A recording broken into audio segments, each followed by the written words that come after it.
در آینه لبانت به ظرافت شعر شهوانی ترین بوسه ها را به شرمی چنان مبدل می کند که جاندار غارنشین از آن سود می جوید تا به صورت انسان درآید و گونه هایت با دو شیار مورب که غرور تو را هدایت می کنند و سرنوشت مرا که شب را تحمل کردم بی آنکه به انتظار صبح مسلح بوده باشم و بکارتی سربلند را از روسفیخانه های داد و ستد سر به مهر باز آورده‌ام.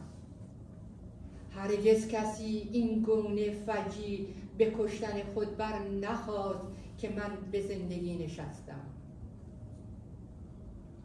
و چشمانت راز آتش است و عشقت پیروزی آدمی است هنگامی که به جنگ تقدیر می شتابد و آغوشت اندک جایی برای زیستن، اندک جایی برای مردن و گریز از شب که با هزار انگشت به وقاحت پاکی آسمان را متهم می کند. کوه با نخستین سنگ ها آغاز می شود و انسان با نخستین درد. در من زندانی ستمگری بود که به آواز زنجیرش خون نمی کرد. من با نخستین نگاه تو آغاز شدم. طوفان ها در رقص عظیم تو به شکوهمندی لبکی می نوازند و ترانه رگ‌هایت آفتاب همیشه را طالع می کند. بگذار چنان از خواب برایم که کوچه های شهر حضور مرا دریابند.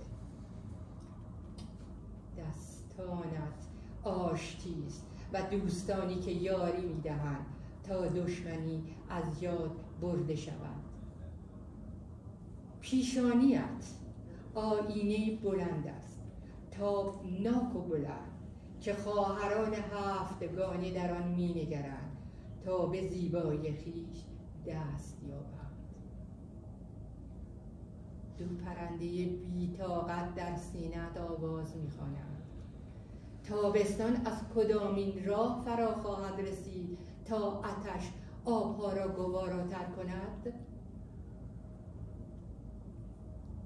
تا در آینه پدیدایی عمری دراز در آن نگریستم. من برکه ها و دریاها را گریستم ای پریوار در قالب آدمی که پیکرت جز در خلواره ناراستی نمی سوزد.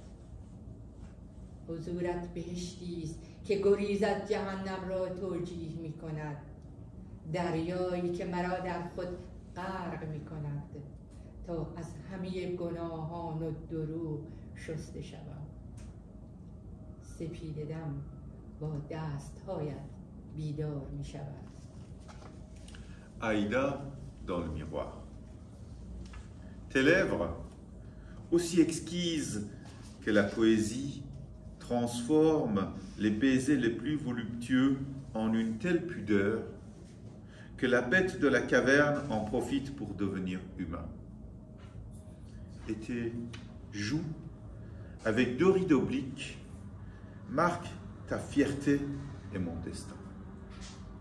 Moi, qui ai supporté la nuit sans être préparé pour l'arrivée du jour, et qui ai rapporté scellé une virginité fière des maisons closes du commerce, personne n'attenta jamais si tragiquement à sa vie que moi en m'installant dans la vie. Tes yeux expriment le secret du feu, et ton amour est la victoire de l'humain lorsqu'il part en guerre contre le destin. Et tes bras, un peu de place pour vivre, un peu de place pour mourir, et pour fuir la ville, qui de ses 1000 doigts met en cause impertinemment la pureté du ciel. La montagne commence avec les premières pierres, et l'humanité avec la première douleur. Il était en moi un prisonnier oppresseur qui ne s'habituait pas au chant de ses chaînes. Je suis né avec ton premier regard. Les tempêtes jouent merveilleusement de la flûte dans la danse majestueuse. Et le chant de ton cœur fait se lever le soleil éternel. Laisse-moi me réveiller de telle manière que les ruelles de la ville découvrent ma présence. Tes mains sont la réconciliation et des amis qui nous aident à oublier l'hostilité. Ton front est un grand miroir, lumineux et haut, dans lequel les 7 sœurs se regardent pour réaliser leur beauté. 2 moineaux impatientes chantent dans ta poitrine. L'été de quel côté arrivera-t-il pour rendre plus plaisante la soif des eaux? Pour te voir paraître dans le miroir, je le fixais longtemps. Je pleurais les sources et les mers.